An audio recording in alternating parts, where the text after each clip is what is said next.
Champions trophy final match ఎట్లా ఉండబోతుంది? ఎట్లాంటి ఎక్సైటింగ్ కాంటెస్ట్ ఎక్స్పెక్ట్ చేయొచ్చు అనుకోవచ్చు మనం? అబ్సల్యూట్లీ అమేజింగ్ ఎక్సైటింగ్ కాంటెస్ట్ ఉంటుంది. మనం చాలా సందర్భాల్లో చూసాం, ఆస్ట్రేలియా మనల్ని ఇబ్బంది పెట్టడం, లేదంటే న్యూజిలాండ్ ఇబ్బంది పెట్టడం చూసాం. ఆ ధోని రన్అట్ మీకు గుర్తుండే ఉంటుంది, మార్టిన్ గప్తిల్ అవుట్ చేసింది ఇంగ్లాండ్ లో.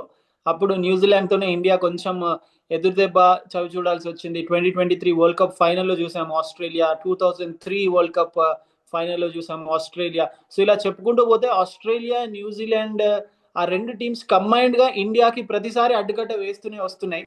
And Yes. ఈసారి కూడా అలాంటి సిచ్యువేషన్ లోనే ఉంది ఇండియా. ఎలాగో అలాగా సెమీఫైనల్లోనైతే ఆస్ట్రేలియాని వెనక్కి పంపించగలిగారు, బట్ ఫైనల్లో న్యూజిలాండ్ వచ్చింది. న్యూజిలాండ్ ఎప్పుడు కూడా అండర్ రేటెడ్ టీమ్ గా ఉంటుంది, చాలా అండర్ ఎస్టిమేట్ చేస్తుంటారు న్యూజిలాండ్ టీమ్ ని. But look at the way how Mitchell Santner, మీకు ఒక ఇంట్రెస్టింగ్ ఫ్యాక్ట్ ఇక్కడ చెప్పాలి. మిచెల్ శాంటనర్ ఇన్స్టాగ్రామ్ ప్రొఫైల్ చూసారంటే full time golfer, part time cricketer అని ఉంటుంది. Yes. సో తను న్యూజిలాండ్ కి కెప్టెన్ గా ఉన్నాడు. And see how he has led the team. Kane Williamson లాంటి ప్లేయర్ ఉన్నారు. And then Rachin Ravindra all round performance చేస్తున్నాడు. Can you imagine, ICC events లో రచిన్ రవీంద్రకి 5 సెంచరీస్ ఉన్నాయి. Yes. That is just unbelievable and amazing. Yes. Tom Latham ఉన్నాడు, Kane Williamson అద్భుతమైన form లో ఉన్నాడు, గ్లెన్ ఫిలిప్స్ అయితే చెప్పనవసరం లేదు, తన ఫీల్డింగ్ తోనే ప్రపంచాన్ని అంతా మైమరిపిస్తున్నాడు. రన్అట్స్ చేయడం కావచ్చు, రన్నింగ్ బిట్వీన్ ద వికెట్స్ కావచ్చు, అవసరమైనప్పుడు రన్స్ కొట్టడం కావచ్చు. అండ్ లాస్ట్ గేమ్ లో మీరు చూస్తే న్యూజిలాండ్ కూడా సౌత్ ఆఫ్రికాకి అగేన్స్ట్ గా 4 స్పిన్నర్లతో బరిలోకి దిగింది. So Yes. వాళ్ళు కూడా కండిషన్స్ కి తగ్గట్టు వాళ్ళ టీంలో మార్పులు చేర్పులు చేస్తున్నారు. ఇక ఎలాగో ఇండియా గురించి మనకు తెలిసిందే, చాలా స్ట్రాంగ్ గా కనిపిస్తుంది. కింగ్ కోహ్లీ, మీకు గుర్తుందా నరేష్, మనం ఛాంపియన్స్ ట్రోఫీ ముందు వీడియోలో మాట్లాడడం కూడా, విరాట్ Yes. కోహ్లీ బ్యాటింగ్ ఎలా Yes. Yes. ఉంటుందని I చెప్పి. remember. Yes. I was telling about it. Virat కోహ్లీకి 50 ఓవర్ ఫార్మాట్ చాలా చక్కగా సూట్ అవుతుంటది. అవుతుంది.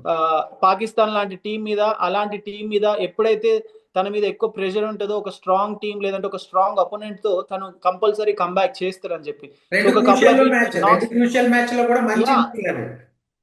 యా, వెరీ ఇంపార్టెంట్ గేమ్స్ లో అది కూడా. అండ్ శ్రేయస్ అయ్యర్ బాగా ఆడుతున్నాడు, కేఎల్ రాహుల్ చక్కగా రాణిస్తున్నాడు, Hardik Pandya chipping in, Ravindra Jadeja, Axar Patel, Mohammed Shami, Harshit Rana, Kuldeep Yadav. So what not, everybody అందరు కాంట్రిబ్యూట్ చేస్తున్నారు ఎక్సెప్ట్ రోహిత్ శర్మ నుంచి పెద్ద కాంట్రిబ్యూషన్ రావట్లేదు. But captaincy, T20 world cup లో ఫైనల్ కి తీసుకెళ్లాడు, ఐసీసీ వరల్డ్ టెస్ట్ ఛాంపియన్షిప్ లో ఫైనల్ కి తీసుకెళ్లాడు, 50 ఓవర్ వరల్డ్ కప్ లో ఫైనల్ కి తీసుకెళ్లాడు. అండ్ ఇప్పుడు ఛాంపియన్స్ ట్రోఫీలో ఓన్లీ వన్ ఇండియన్, 4 ఇండియాని ఫైనల్ కి తీసుకెళ్లిన ప్లేయర్. సో ఎటు చూసినా కూడా అన్ని ఇండియాకి శుభ పరిణామంగానే కనిపిస్తున్నప్పటికీ, ఇందాక మాట్లాడుతున్నట్టు న్యూజిలాండ్ కూడా అంతే స్ట్రాంగ్ గా ఉంది. ఓన్లీ ఒకే ఒక్క డిసడ్వాంటేజ్ న్యూజిలాండ్ కి ఏంటంటే, వాళ్ళ మీద ఉన్న అపోహ, వాళ్ళ స్పిన్నర్స్ బ్యాటింగ్ చక్కగా చేయరు అని. అంటే సారీ, బ్యాటర్స్ స్పిన్నర్స్ కి అగేన్స్ట్ గా బ్యాటింగ్ చక్కగా చేయరు అని చెప్పి. Yes. Yes. But you have Kane Williamson who is batting well. Rachin Ravindra చాలా చక్కగా బ్యాటింగ్ చేస్తున్నాడు. సో న్యూజిలాండ్ ని ఏ మాత్రం కూడా తక్కువ అంచనా వేసే విధంగా లేదు. ఓకే. అయితే మన టీం బలాలు ఏమని చెప్తారు? ఇటు మెగా టోర్నమెంట్ ఫైనల్ కి సంబంధించి మన టీం స్ట్రాంగ్నెస్ ఏది చెప్తారు మీరు? సో డెఫినెట్ గా Indian team middle order strong గా కనిపిస్తుంది. విరాట్ కోహ్లీ, శ్రేయస్ అయ్యర్, అక్షర్ పటేల్, ఇది చాలా స్ట్రాంగ్ గా కనిపిస్తుంది.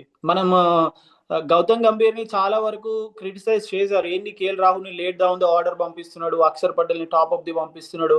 And in fact Gambhir as a coach గా వచ్చినప్పుడు కూడా కోహ్లీకి తనకి ఎంత వరకు సఖ్యత కుదురుతుంది అని చెప్పి, ఐ థింక్ అవన్నీ కూడా అవుట్ ఆఫ్ ద కాంటెస్ట్ లాగా మనం మాట్లాడడానికి తప్ప, ఐ థింక్ వాళ్ళంతా ప్రొఫెషనల్ ప్లేయర్స్, ప్రొఫెషనల్ క్రికెటర్స్ కాబట్టి ఇట్ ఆల్ అన్ని అక్కడికి వెళ్ళిన తర్వాత అన్ని సరిగ్గా జరుగుతాయి. స్ట్రెంత్ విషయానికి వస్తే డెఫినెట్ గా మిడిల్ ఆర్డర్ స్ట్రాంగ్ గా కనిపిస్తుంది. ఇన్ఫాక్ట్ మనం ఇందాక శుభ్మన్ గిల్ గురించి మాట్లాడడం కూడా మర్చిపోయాం. శుభ్మన్ గిల్ కూడా అద్భుతమైన ఫామ్ లో ఉన్నాడు వైస్ కెప్టెన్ గా ప్రమోషన్ వచ్చిన తర్వాత. So I think top order, middle order చాలా స్ట్రాంగ్ గా ఉంది. లేట్ డౌన్ ది ఆర్డర్ లో మీకు జడేజా ఉన్నాడు, హార్దిక్ పాండ్యా కూడా ఉన్నాడు. I think it is all looking very strong. ఇక్కడ వీక్ గా ఉంది అని చెప్పడానికి ఏం కనిపించట్లేదు. జస్ట్ దట్ ఆ పర్టికులర్ డే రోజు కావలసిన పర్ఫార్మెన్స్, కావలసిన టైంలో కావలసిన ప్లేయర్ నుంచి వచ్చిందా, దట్స్ ఆల్. అంతే ఇండియాకి కావాల్సింది. అంటే ప్రెషర్ ని ఎవరు బాగా హ్యాండిల్ చేస్తారో వాళ్ళు విన్ అవుతారు మేబీ ఫైనల్. అబ్సల్యూట్లీ. మీకు డెఫినెట్ గా ఐసీసీ ఈవెంట్స్ లో కావచ్చు, మెగా టోర్నమెంట్స్ లో కావచ్చు, ఎలాంటి ఫైనల్లో అయినా కూడా it is all up to the pressure. మీరు ప్రెషర్ ని ఎలా హ్యాండిల్ చేస్తారని. ఎందుకంటే మీరు ఒక దేశానికి రిప్రజెంట్ చేస్తున్నారంటే మీ దగ్గర డెఫినెట్ గా స్కిల్ ఉన్నట్టే, దాంట్లో డౌటే లేదు. Just that a matter of form లో ఉండడం, అవుట్ ఆఫ్ ఫామ్ అవ్వడం తప్పించి స్కిల్ ఉన్నట్టే. సో ఆ స్కిల్ ని యూస్ చేస్తూ ఆ ప్రెషర్ కి లోన్ అవ్వకుండా ఆ సిచ్యువేషన్ కి సందర్భానికి తగ్గట్టు మీ బ్యాటింగ్ లో మార్పులు కావచ్చు, మీ స్ట్రైక్ లో మార్పులు కావచ్చు, మీరు బౌలింగ్ చేస్తుంటే బౌలింగ్ ఆపోజిట్ బ్యాటర్ వీక్నెస్ ఏంటి దాన్ని గమనించి బౌలింగ్ చేయడం. సో ఇవన్నీ కూడా ప్రెషర్ లో ఇంక్లూడ్ అవుతాయి. సో దీన్నే ప్రెషర్ అంటారు. సిచ్యువేషన్ కి తగ్గట్టు మన గేమ్ ని చేంజ్ చేసుకోగలుగుతున్నామా లేదా, లేదు అని అంటే అపోజిషన్ టీమ్ ట్రాప్ లో పడుతున్నామా. ఎప్పుడైతే అపోజిషన్ టీమ్ ట్రాప్ లో పడతామో then we are under pressure. So ఆ ట్రాప్ లో పడకుండా మన స్కిల్ ని సందర్భానికి తగ్గట్టు అవసరానికి తగ్గట్టు వాడినామంటే వీఆర్ నాట్ అండర్ ప్రెషర్.